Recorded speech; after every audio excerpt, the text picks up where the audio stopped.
You're listening to Civic Media. You can tune into any of our live shows on any radio station across the state with the Civic Media app. Find us in your phone's app store and listen anytime, anywhere.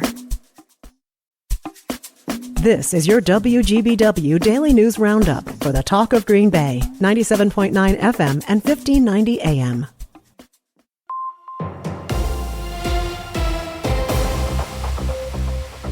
From the 97.9 WGBW newsroom, I'm Shali Pittman, filling in for Lisa Hale with this local news update. The Lac du Flambeau Band of the Lake Superior Chippewa Indians has taken a blow in a long dispute over road access. A federal judge ruled on Wednesday that 4 disputed roads on tribal land must remain open to the public. Judge William Conley ruled that homeowners have valid right-of-way easements, even though those easements were acquired by non-tribal developers decades ago and are now expired. For more than a decade, the Lac du Flambeau Band has sought compensation from the town for use of these roads. They've asked for $10 to $20 million for permanent right-of-way access. When negotiations failed in 2023, the tribe took action. It blocked the roads for 6 weeks. The town has maintained the roads for decades. In 2024, it spent $600,000 to secure temporary access, which wiped out the entire budget for the town's roads. The town then asked for help from local, state, and federal governments, but none came. Last year, the tribe took steps to reinstall barricades, but were blocked from doing so by the court. In a statement yesterday, the Lac du Flambeau Band said Conley's ruling overlooked key elements of federal law that protect tribal lands and sovereignty. The case could be appealed. A status hearing is set for September 5th. Governor Evers visited Green Bay yesterday as part of a stop related to the state budget. He toured the Brown County Oral Health Partnership Clinic. Senator Tammy Baldwin was also in Green Bay yesterday. She held a roundtable on tariff impacts on local businesses. The Wisconsin DNR is putting out a call for help this time of year. If you spot a deer or a game bird, help the DNR track it. Paul Frater is wildlife data analyst at the DNR. Data from both Operation Deer Watch and the Game Bird Survey are used to measure the reproductive capacity of this year's deer, turkey, ruffed grouse, and pheasant populations. The data helps scientists measure the fawn-to-doe ratio for deer and the poults-to-hens ratio for game birds. Those are used in decisions around wildlife management. Operation Deer Watch runs through September 30th, while the Game Bird Survey wraps up at the end of this month. Frater says there's a reason the survey's happening now. So late summer is really an ideal time for counting both deer and game birds with their offspring because the young are still typically found really close to their mothers, but they are readily distinguishable from the adults. So like I said, juveniles are still quite a bit smaller than adults. Fawn deer still have their spots, which makes it easy to tell them apart from the adults. These characteristics just help to provide a more accurate count of juveniles to adults, which is what the surveys are intended to measure.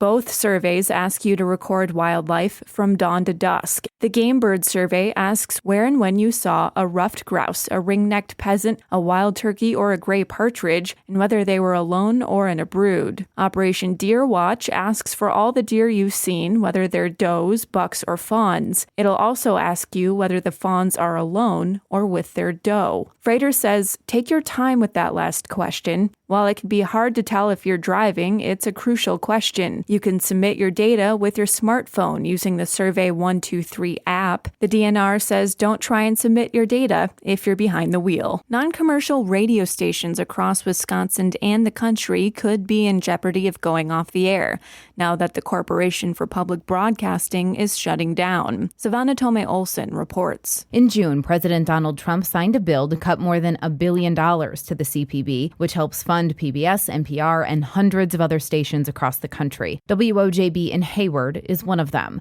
It's owned by the Lakudere Band of Lake Superior Ojibwe tribe. Carl Haybeck is the general manager. We're a public nonprofit radio station, 501c3. We are a 100,000 watt station, so we broadcast approximately a 100-mile radius of Hayward, Wisconsin. WOJB will lose more than $200,000 in funding from the CPB. That's 41% of their operating budget.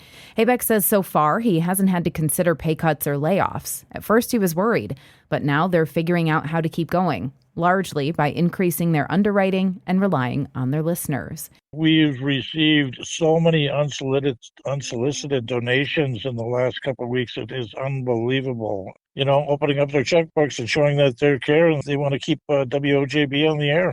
Especially up north, Haybeck says the station is vital. We're in a very rural area. I mean, there's a lot of areas where forget about cable TV or anything like that. You have a hard enough time getting cell phone service in a lot of areas up here. The Corporation for Public Broadcasting will lose most of its staff at the end of September. The nearly 60-year-old agency provides funding to more than 40 stations across Wisconsin, including the WPR network. For Civic Media News, I'm Savannah Tomei Olson. News at the top and bottom of the hour all day and on demand anytime at WGBW.FM. I'm Shelly Pittman for 97.9 WGBW News. Up next, the Mets. Hi, I'm Mike Clemens with sports, baseball. The Brewers at AmFam Field tonight, opening a series against the New York Mets. Milwaukee still with the best record in baseball. NFL, the Packers host the Jets tomorrow night in their first preseason game. Kickoff at 7 p.m. College football, the Wisconsin Badgers will have their final training camp practice at UW-Platteville before moving back to Madison. It's open to the public, 7 o'clock tomorrow night at the Davis Pioneer Stadium in Platteville, Wisconsin. Luke Fickell. I do know that there's a lot of things that are going in the right direction. I worry about guys coming back out here with the right focus and stuff, and it was very competitive. It was back and forth. We're gaining this competitive maturity that we have to do if we're going to play like this, compete like this on a daily basis. I'm really excited about some of the things that went on today. There's some sloppiness, obviously, we got to correct up there at the end, but really like where we're headed. That's Badgers head coach Luke Fickell. With sports, I'm Mike Clemens. On your entertainment beat, I'm Pete Schwaba. I'm going to take a hard pass on taking comedic advice from Jay Leno. Those are the words of Last Week Tonight host John Oliver. Oliver is absolutely brilliant on his weekly show, where he sometimes will dedicate the whole show to one topic and provide insightful information as well as great laughs, not caring who he offends, and he offends many. Jay Leno, on the other hand, was an outstanding stand-up comedian, and when he took over The Tonight Show, had his funny bone removed, transferring himself into an incredibly mediocre and at times awkward talk show host. According to critics, Leno went painstakingly middle of the road and tried not to offend anyone, thereby turning himself into just an okay host. In his defense, Leno admits he likes political humor, but likes to keep people guessing as to who he was offending or not offending. Oliver, on the other hand, doesn't think his comedy is partisan, but deals more with systemic problems that affect people. If you haven't checked it out, tune in and watch John Oliver not follow Jay Leno's advice. Wednesday has been a big hit for Netflix, winning 4 Emmys last year. The show, a loose spin-off of The Addams Family, follows Wednesday Addams as she comes to terms with her powers during her years at the Nevermore Academy. Wednesday stars Jenna Ortega, Catherine Zeta-Jones, Fred Armisen, and Nightlight regular Jamie McShane. The first part of season 2 is currently available on Netflix, and the final 4 episodes will drop September 3rd. There's news about The Summer I Turned Pretty. Not The Summer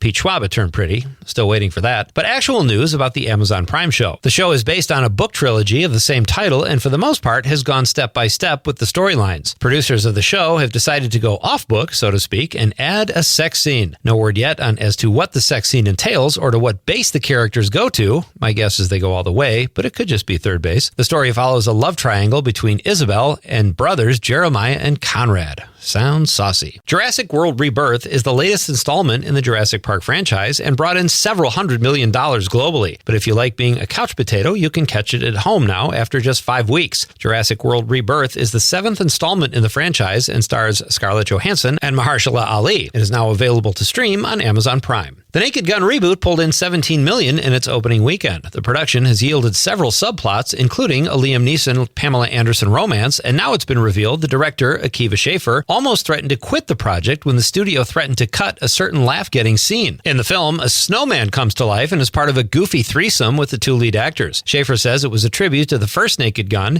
and he had to stand his ground to keep it in. The movie is already the shortest feature film I've seen in years, so if the scene had been cut, that pretty much would have made it a short film. For more showbiz fun, tune into Nightlight with me, Pete Schwaba, weeknights from 6 to 8 p.m. on the Civic Media Radio Network. It is going to be mostly sunny, hot, and humid today. We'll get to right around 90 for a high, but that heat index is going to be in the upper 90s and some places into the triple digits. Tonight, a few scattered thunderstorms. Tomorrow, scattered thunderstorms with a high in the upper 80s to low 90s. I'm meteorologist Sean Cable. Outside now, it's 75. That's your WGBW Daily News Roundup from Civic Media. Subscribe to this podcast on Spotify, Apple, or wherever you find your podcasts. Find more news at WGBW.FM.